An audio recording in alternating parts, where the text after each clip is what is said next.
ಹಾ welcome to Pooja Sajan channel. ಈ ದಿನದ ವಿಡಿಯೋದಲ್ಲಿ ನಮ್ಮ ಜೊತೆ ಇದ್ದಾರೆ ರೇಖಾ ಸುರೇಶ್ ಅವರು.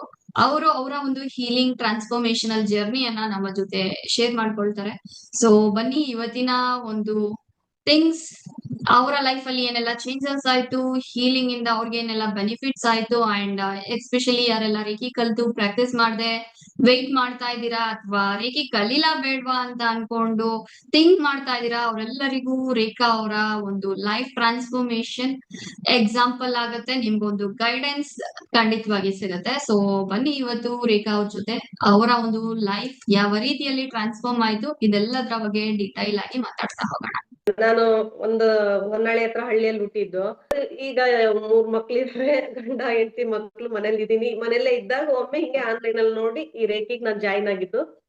ಜಾಯಿನ್ ಆದ್ಮೇಲೆ ನನಗೆ ಫುಲ್ ಚೇಂಜಸ್ ಆಗಿದ್ದು. ಫಸ್ಟ್ ನನಗೆ ಆನ್ಲೈನ್ ಅಲ್ಲಿ ನೋಡಿದಾಗ ಒಂದ್ 2 ತಿಂಗಳ ತನಕ ಕನೆಕ್ಟೇನ್ ಆಗ್ಲಿಲ್ಲ ಮೇಡಮ್ ಇಂದ. ನೋಡಿ ಮೆಸೇಜ್ ಹಾಕಿದ್ಮೇಲೆ ಆಮೇಲೆ ಕನೆಕ್ಟ್ ಆಗಿದ್ದು. ಫಸ್ಟ್ ಲೆವೆಲ್ ತಗೊಂಡಾಗ ಒಂದ್ ಲೆವೆಲ್ ಪ್ರಾಕ್ಟೀಸ್ ಮಾಡ್ತಾ ಮಾಡ್ತಾ ಫುಲ್ ಒಂಥರ ಚೇಂಜಸ್ ಆಯ್ತು. ಖುಷಿ ಆಗಕ್ ಶುರು ಆಯ್ತು. ಫಸ್ಟ್ ಖುಷಿ ಆಗಕ್ ಶುರು ಆಯ್ತು. ಆಮೇಲೆ ಎಲ್ಲಾ ವಿಷಯಗಳನ್ನ ಸ್ವಲ್ಪ ನೋಡಕ್ ಶುರು ಮಾಡಿದೆ. ತುಂಬಾ ನಂಬ್ತಿರ್ಲಿಲ್ಲ, ಬೇಗ ಬೇಗ ನೋಡಕ್ ಶುರು ಮಾಡಿದೆ. ಆತರ ನಾನು ನಂಬಿದ್ರೆ ನನಗೆ ತುಂಬಾ ಸಫರಿಂಗ್ ಆಗ್ತಿತ್ತು. ಪ್ಲಸ್ ಅದೆಲ್ಲ ಚೇಂಜಸ್ ಆಗ್ತಾ ಹೋಯ್ತು. ಯೋಚನೆಗಳೆಲ್ಲ ಚೇಂಜ್ ಆಗ್ತಾ ಹೋಯ್ತು. ಯಾವ ತರ ಚೇಂಜ್ ಅಂದ್ರೆ, ಅವಾಗ ಏನು ಡೀಪ್ ಆಗಿ ನೋಡ್ತಾನೆ ಇರ್ಲಿಲ್ಲ ಅಂದ್ರೆ ಬಿಡು, ಬರೀ ದುಃಖವನ್ನೇ ನನಗೆ ಕ್ಯಾರಿ ಮಾಡ್ತಿದ್ದೆ ನಾನು. ರೇಖಿ ಕಲ್ತ ಮೇಲೆ ಏನಾಯ್ತು ಅಂದ್ರೆ, ಎಲ್ಲಾದ್ರೂ ಡೀಪ್ ಆಗಿ ನೋಡಿ ನಾನು ಏನಾದ್ರೂ ಡಿಸಿಷನ್ ಮಾಡುವಾಗ ನಿಧಾನಕ್ಕೆ, ಯಾವ್ದಕ್ಕೆ ಆಗ್ಲಿ ನಿಧಾನಕ್ಕೆ ನಾನು ಮೂವ್ ಆಗ್ತಿದ್ದೆ. ಎಲ್ಲ ವಿಷಯ ಫಾಸ್ಟ್ ಆಗಿ ಒಪ್ಪಿಗೆನೂ ಕೊಡ್ತಿರ್ಲಿಲ್ಲ. ಯಾವ್ದಕ್ಕಾದ್ರೂ ಮೂವ್ ಆಗ್ತಿದ್ದೆ. ನಂತರದಲ್ಲಿ ಯಾವ್ದೇ ಆಗ್ಲಿ, ಅವಾಗ ಬೇಗ ಯಾರಾದ್ರೂ ಏನಾರು ಅಂದ್ರು ಅಂದ ತಕ್ಷಣ, ಏನೋ ನನಗೆ ಏನಾರ ಅಂದ್ರು ಅಂದ ತಕ್ಷಣ ಬೇಗ ತಗೊಂಡ್ಬಿಡ್ತಿದ್ದೆ. ಓಕೆ, ನಂದೇನೋ ತಪ್ಪಿರ್ಬೋದು ಅಂತ ನಾನೇ ನಾನೇ ತಪ್ಪು ಅಂತ ನಾನೇ ತಗೊಂಡ್ಬಿಡ್ತಿದ್ದೆ. ಪ್ಲೀಸ್ ಅದಕ್ ದುಃಖ ಪಡೋದು. ಅವ್ರು ಸುಮ್ನೆ ಕೋಪಕ್ಕಂದ್ರುನು ಓಕೆ, ನಾ ತಪ್ಪು ಮಾಡಿದ್ದೀನಿ ಅಂತ ಅದೇ ಗಿಲ್ಟ್ ಅಲ್ಲೇ ಕ್ಯಾರಿ ಮಾಡ್ತಾ ಇದ್ದೆ. ಆಮೇಲೆ ನನಗೆ ಈ ನನ್ ತಪ್ಪಿರ್ತಿರ್ಲಿಲ್ಲ. ಆಗ ನಂಗೆ ಕನ್ಫ್ಯೂಷನ್, ಒಂದ್ ಕ್ಲಾರಿಟಿ ಇರ್ತಿರ್ಲಿಲ್ಲ. ಆಮೇಲೆ ಆಮೇಲೆ ಈ ರೇಖೆ ಕಲ್ತ್ಮೇಲೆ ಏನ್ ಶುರು ಆಯ್ತು ಅಂದ್ರೆ, ಥಿಂಕ್ ಮಾಡಕ್ ಶುರು ಮಾಡಿದೆ. ಓಕೆ, ನಾನ್ ಏನು ಮಾಡಿಲ್ಲ, ಇವ್ರ ರೀತಿಯಲ್ಲಿ ಇವ್ರು ಹಿಂಗ್ ಅಂತ ಇರ್ತಾರೆ, ನಾನ್ ಯಾಕೆ ಇದಕ್ ಬೇಜಾರಾಗ್ಬೇಕು ಅಂತ ಬದಲಾವಣೆ ಆಗಕ್ ಶುರು ಆಯ್ತು. ಮನಸ್ಥಿತಿ ಎಲ್ಲ ಬದಲಾವಣೆ ಆಗಕ್ ಶುರು ಆಯ್ತು. ಒಬ್ಬ ಇದಾಗೆಲ್ಲ ಸುಮ್ನೆ ಅಳದು. ಅವಾಗ ಫಸ್ಟ್ ರೇಖಿಗ್ ಮುಂಚೆ ರೇಖಿ ಕಲಿಯಕ್ ಶುರು ಆದ್ಮೇಲೆ ಯೋಚನೆ ಮಾಡಕ್ ಶುರು ಮಾಡಿದೆ. ನಾನು ನನ್ ಜೊತೆ ನಾನು ಕನೆಕ್ಟ್ ಆಗಕ್ ಶುರು ಮಾಡಿದೆ. ದಿನ ಪ್ರಾಕ್ಟೀಸ್ ಮಾಡ್ತಾ ಮಾಡ್ತಾ ಕನೆಕ್ಟ್ ಆಗ್ತಾ ಆಗ್ತಾ ಓಕೆ, ರೇಖಾ ಅಂದ್ರೆ ಕ್ಯಾರೆಕ್ಟರ್ ಹಿಂಗೆ, ರೇಖಾ ಆ ತರ ಎಂತ ಮಾಡಿಲ್ಲ, ಅದಕ್ಕೆ ಯಾಕೆ ನಾನ್ ಬೇಜಾರಾಗ್ಬೇಕು ಅಂತ ತುಂಬಾ ನನಗ್ ಸ್ಟ್ರಾಂಗ್ ಆಗ್ತಾ ಹೋದೆ. ಇನ್ನರ್ ಅಲ್ಲಿ ಸ್ಟ್ರಾಂಗ್ ಆದ ಸ್ಟ್ರೆಂತ್ ತುಂಬಾ ಹೈ ಆಗ್ತಾ ಹೋಯ್ತು. ಧೈರ್ಯ ಜಾಸ್ತಿ ಆಯ್ತು. ಅವಾಗ ಬರೇ ಭಯ, ಆತಂಕ, ದುಃಖ ಇವ್ ಮೂರೇ ಬರೀ ನನ್ಗೆ ಜಾಸ್ತಿ ಕ್ಯಾರಿ ಮಾಡ್ತಿದ್ದು.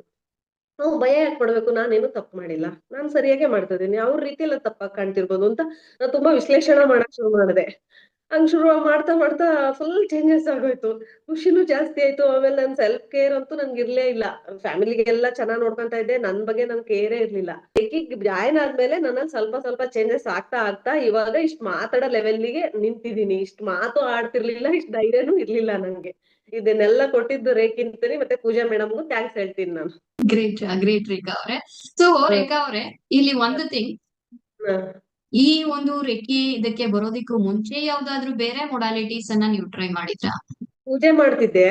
ಓಕೆ. ಹಂಗೆ ಒಂದ್ ಸತ್ಸಂಗಕ್ಕೆ ಹೋಗ್ತಿದ್ದೆ. ವಿವೇಕ ಸಂಪದ ಇದ್ರದ್ದಿದೆಯಲ್ಲ, ಆ ಸತ್ಸಂಗಕ್ಕೆ ಹೋಗಿದ್ದೆ. 1 ವರ್ಷ ಹಿಂದೆ ಅಲ್ಲಿಗೆ ಹೋಗ್ತಿದ್ದೆ. ಅಲ್ಲಿ ಚೆನ್ನಾಗ್ ಹೇಳ್ಕೊಡೋರು. ಈ ತರನೇ ಅಫರ್ಮೇಶನ್ ಅಂದ್ರೆ ಅವ್ರದ್ದು ಒಂದ್ ರೀತಿ ಇರೋದು. ಅದನ್ನ ಮಾಡ್ತಿದ್ದೆ. ಅಲ್ಲಿಂದ ನಂದು ಜರ್ನಿ, ಸ್ಪಿರಿಚುವಲ್ ಜರ್ನಿ ಶುರುವಾಗಿದ್ದು. ಆ ಹ್ಮ್ ಸತ್ಸಂಗ ಫ್ರೆಂಡ್ ಮನೆಗೆ ಹೋಗ್ತಿದ್ದೆ. ಅಲ್ಲೆಲ್ಲ ಇದ್ ಮಾಡ್ಕೊಂಡು ಅಲ್ಲೂ ನನಗೆ ಖುಷಿ ಆಗಕ್ ಶುರುವಾಯ್ತು. ಆ ಸತ್ಸಂಗ ಹೋಗ್ ಬಂದ್ಮೇಲೆ ಅದನ್ನ ಪ್ರಾಕ್ಟೀಸ್ ಮಾಡ್ತಿದ್ದೆ. ರಾಮ ರಕ್ಷಾ ಸ್ತೋತ್ರನ ಪಠನ ಮಾಡ್ತಿದ್ದೆ. ಹ್ಮ್ ಅದನ್ನ ಪಠನ ಮಾಡ್ತಾ ಒಂದ್ ಮಗು ಪ್ರೆಗ್ನೆನ್ಸಿ ಆಯ್ತು 35 ವರ್ಷದಲ್ಲಿ ನನಗೆ. ಅವಾಗ ಹ್ಮ್ ಸ್ವಲ್ಪ ತುಂಬಾ ಸಫರಿಂಗ್. ಅವಾಗ ರಾಮರಕ್ಷಾ ಸ್ತೋತ್ರನೇ ಜಾಸ್ತಿ ನನಗೆ, ಅದೇ ನನ್ ಸಪೋರ್ಟ್. ನಾನ್ ಹ್ಮ್ ಸಫರಿಂಗ್ ಮಾಡುವಾಗ ಅದ್ನ ಹೇಳ್ಕಂತಿದ್ದೆ. ನನ್ಗೆ ಎಷ್ಟು ಪೈನ್ ಆದಾಗ ಅದ್ರಲ್ಲಿ ಜಾಸ್ತಿ ಇದೆ. ನನ್ಗೆ ಯಾವಾಗ್ಲೂ ಒಂಥರ ದೇವ್ರ ಮೇಲೆ ಜಾಸ್ತಿ ನನಗೆ ಭಕ್ತಿ. ಸಣ್ಣವಳಿದ್ದಾಳಿಂದ ಯಾರಿಗೂ ಹೇಳ್ಕೊಂತಿರ್ಲಿಲ್ಲ. ಮನ್ಸಲ್ಲಿ ದೇವ್ರಿಗಷ್ಟೇ ಪ್ರೇಯರ್ ಮಾಡ್ಕೊಂತಿದ್ದೆ. ಅದೇನು ಗೊತ್ತಿಲ್ಲ, ದೇವ್ರ ನಂಬಿಕೆ ಅಷ್ಟೇ ಜಾಸ್ತಿ ನನ್ಗೆ. 41ರಲ್ಲಿ. ನೈಸ್. ಸೊ ನೀವು ಹೇಳ್ತಾ ಇರುವಂತದ್ದು ಮೀನ್ಸ್ ಚೈಲ್ಡ್ಹುಡ್ ಇಂದಾನು ನಿಮ್ಗೆ ಆ ಒಂದು ಡಿವೈನ್ ಕನೆಕ್ಷನ್ ಅಂತೂ, ಆ ಒಂದು ದೇವ್ರ ಮೇಲಿನ ನಂಬಿಕೆ ಅಂತೂ ಇತ್ತು. ಚೆನ್ನಾಗಿತ್ತು. ಅದನ್ನ ನೀವು ಪ್ರಾಕ್ಟೀಸಸ್ ಮಾಡ್ಕೊಳ್ತಾ ಬರ್ತಾ ಇದ್ರಿ. ಅದ್ರ ಜೊತೆಗೆ ಬೇರೆ ಬೇರೆ ಸ್ತೋತ್ರಗಳು, ಮಂತ್ರಗಳು ಅಂಡ್ ಸತ್ಸಂಗಗಳನ್ನ ಮಾಡ್ತಾ ಇದ್ರಿ. ಪರ್ಟಿಕ್ಯುಲರ್ ಆಗಿ ಒಂದು ಮೊಡಾಲಿಟಿ ಪ್ರಾಕ್ಟೀಸ್ ಅಂತ ಸ್ಟಾರ್ಟ್ ಆಗಿದ್ದು ಅದು ರೇಖಿಯಿಂದಾನೆ. ರೇಖೆಯಿಂದಾನೆ. ಇದು ಖುಷಿ ಯಾಕಾಯ್ತು ಅಂದ್ರೆ, ಒಂದೊಂಥರ ನನಗೆ ತುಂಬಾ ಚೆನ್ನಾಗ್ ಮಾರ್ಗದರ್ಶನ ಆಯ್ತು. ನನ್ ರಿಸಲ್ಟ್ ಚೆನ್ನಾಗ್ ಸಿಕ್ತು. ಯಾಕಂದ್ರೆ ಒಂದು ಕರೆಕ್ಟ್ ಲೈನ್ ಅಲ್ಲಿ ಇದೀನಿ ಅನ್ಸಕ್ ಶುರುವಾಯ್ತು. ಅದ್ ಹ್ಮ್ ಮಾಡ್ಕೊಂಡಾಗ ಎನರ್ಜೈಸ್ ಆಗ್ತಿದ್ದೆ ಎಲ್ಲ ವಿಷಯದಾಗೂನು. ಅದು ಓಕೆ. ಚೆನ್ನಾಗಿತ್ತು.